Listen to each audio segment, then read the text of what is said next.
जीवन बहुत कठिन है। 12th क्लास के अंदर, 11th के अंदर जब आप IIT और नीट की तैयारी करते हो, जैसे ही घर पहुंचते हो माँ बाप की उम्मीद है, कैसा रहा बेटा दिन, क्या हुआ, कुछ खाया तुमने, भूखे हो गए, चलो खा लो, फिर खाना लग गया है, फिर कैसा चल रहा है कोचिंग के अंदर।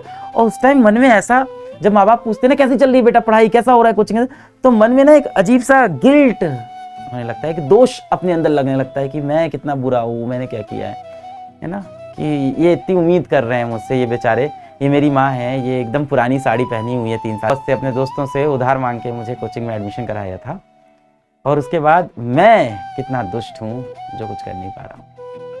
सबसे पहले आप सभी को बहुत बहुत बधाई हो कि आप सबने अपने जीवन का एक अच्छा फैसला लिया कि आप नीट की तैयारी करेंगे इस साल, और आपको बहुत बधाई हो कि आप नीट जैसे कॉम्पिटिटिव एग्ज़ाम के लिए खुद को आपने तैयार किया है, और एक बड़े कॉम्पिटिशन में आप बैठने जा रहे हैं, और उसके लिए आप तैयारी कर रहे हैं।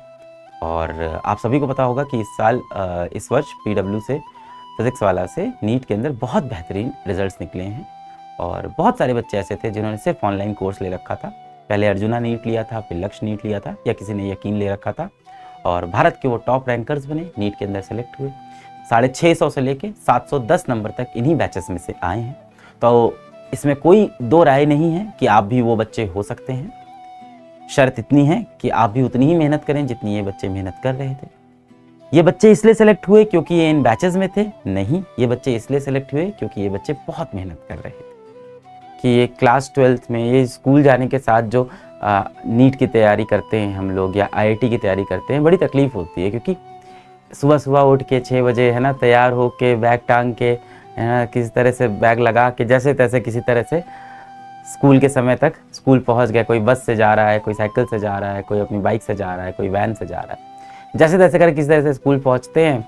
फिर स्कूल में वही यार समय बर्बाद शुरू हो जाता है। टीचर आता है जो पढ़ाता है, कुछ समझ में आता नहीं है, और सबसे बड़ी दिक्कत, टीचर जो स्कूल के अंदर पढ़ा रहा होता है और कोचिंग में जो मास्टर पढ़ा रहा होता है, वो दोनों चैप्टर्स का क्रम अलग चल रहा है, तो वो भी नहीं समझ में आ रहा है एकदम कि ये क्या पढ़ा रहा है, वहाँ वो क्या पढ़ा रहा है। दूसरा, टीचर स्कूल के अंदर नोट ज़्यादा लिखवाता है, छोटे में पढ़ाने की कोशिश करता है, कोचिंग का टीचर कुछ और पढ़ाने की कोशिश करता है। इस तरह से 3-4 पीरियड बीतते हैं, नींद अलग आ रही है, कोचिंग का होमवर्क करना है, इसका प्रेशर अलग है, कोचिंग में टेस्ट आने वाला है, इसका प्रेशर अलग हो रखा है।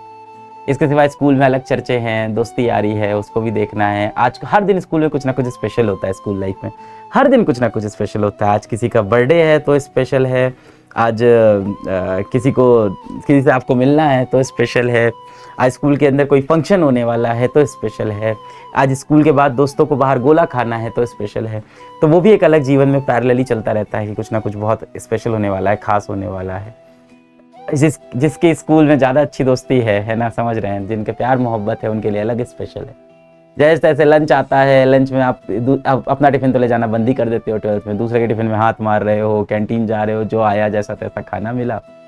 बचे हुए पीरियड में नींद आने लगती है, किस तरह से उसको बिताया, धूप में निकले, उसके बाद कोचिंग पहुँचे, कोचिंग में मास्टर अलग जोश में है, अलग गुस्सा आ रहा है वो कि तुम नहीं पढ़ते हो, तेरा IIT में सिलेक्शन नहीं होगा, तेरा तो कभी नीट कॉलेज में नहीं जाएगा, क्या करता है तू पूरे दिन। तुम सोच रहे हो क्या करता हूँ मैं पूरे दिन, तो मैं पढ़ता ही हूँ। मैं तो सुबह 7 बजे स्कूल पहुँच गया था, 7-8 घंटा वहाँ पढ़ा हूँ, उसके बाद तो सर आपके पास आया हूँ, अब आप ही पढ़ा दो, आप भी डांट रहे हो। यहाँ पे 2-3-4 घंटे वहाँ पे पढ़ाई होती है, और वहाँ पे आपको अलग इन्फीरियर फील होता है, क्योंकि उसी क्लास में बहुत से बच्चे ऐसे बैठे होते हैं जो आपसे बहुत अच्छा कर रहे होते हैं।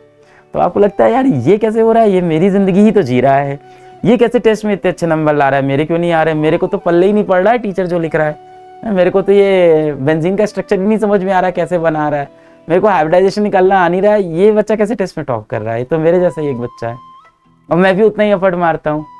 उसके बाद किस तरह से कोचिंग से घर गए, 1-1.5 घंटा लगता है घर पहुँचने में, रास्ते में है ना, स्कूटी पे बैठे हैं, बाइक पे बैठे हैं, या साइकिल पे हैं, किस चीज़ से घर जा रहे हैं, और अंधेरा होता रहता है। उस टाइम जीवन का भी अंधेरा होने लगता है क्या चल रहा है यार जीवन में।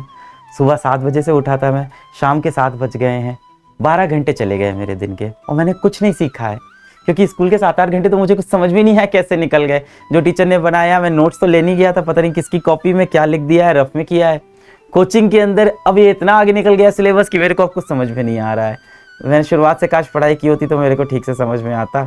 इतना सारा पढ़ाया, कुछ चीज़ समझ में आई, रिवाइज करने का टाइम कैसे मिलेगा, अभी तो घर पहुँचूंगा 1 घंटा लग जाएगा, इतना थका हूँ। सुबह से 12 घंटे हो गए, अब थोड़ा तो खा के रेस्ट करूँगा। घर गए, उसके बाद माँ बाप ने अलग ताने सुनना शुरू कर दिए। जीवन बहुत कठिन है 12th क्लास के अंदर, 11th के अंदर जब आप IIT और नीट की तैयारी करते हो। जैसे ही घर पहुँचते हो, माँ बाप की उम्मीदें, कैसा रहा बेटा दिन, क्या हुआ, कुछ खाया तुमने, भूखे हो गए, चलो खा लो, फिर खाना लग गया है, फिर कैसा चल रहा है कोचिंग के अंदर। और उस टाइम मन में ऐसा, जब माँ बाप पूछते ना कैसी चल रही है बेटा पढ़ाई, कैसा हो रहा है कोचिंग के अंदर, तो मन में ना एक अजीब सा गिल्ट होने लगता है, कि दोष अपने अंदर लगने लगता है कि मैं कितना बुरा हूँ, मैंने क्या किया है ना, कि ये इतनी उम्मीद कर रहे हैं मुझसे ये बेचारे। ये मेरी माँ है, ये एकदम पुरानी साड़ी पहनी हुई है 3 साल से, एक नई साड़ी नहीं खरीद रही है। ये मेरा बाप है ना, इसके जूते भी फटे हुए हैं, इसने पता नहीं किस तरह से अपने बॉस से, अपने दोस्तों से उधार मांग के मुझे कोचिंग में एडमिशन कराया था। और उसके बाद मैं कितना दुष्ट हूँ जो कुछ कर नहीं पा रहा हूँ।